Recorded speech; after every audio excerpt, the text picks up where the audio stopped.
بس تھوڑا اور صبر، پھر اللہ کن کہہ دے گا اور فیکون کا نظارہ تمہارے سارے غم دور کر دے گا۔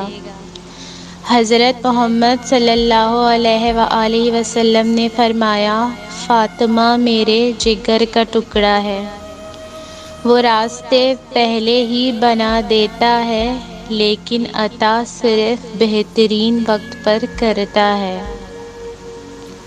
انسان ہر شے کے بغیر رہ سکتا ہے مگر اللہ کے بغیر نہیں رہ سکتا۔ میری پکار سنتا ہے سرگوشیوں میں بھی، حالانکہ درمیان میں ہیں 7 آسمان۔ محبت اس کو کہتے ہیں جو نبی پاک صلی اللہ علیہ وآلہ وسلم نے اپنی امت سے کی۔ کوئی دن ایسا نہیں ہے زندگی میں جب میں نے رحمان کو رحیم نہ پایا ہو۔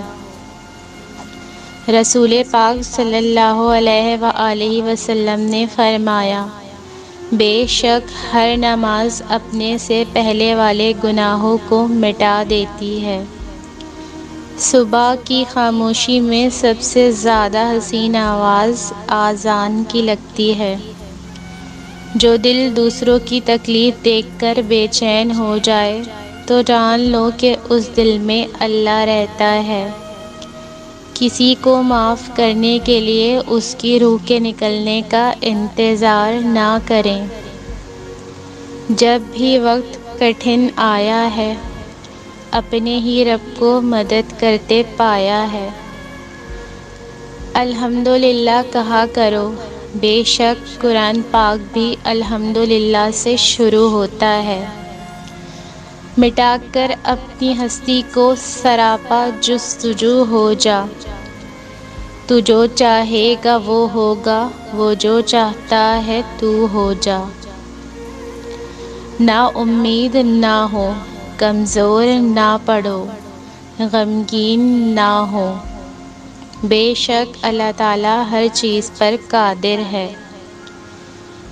جب دل تکلیف میں ہو تو سکون کے لیے سب سے بہترین جگہ سجدہ ہے۔ کوئی سجدہ ایسا مل جائے کہ میں سر جھکاؤں اور رب مل جائے۔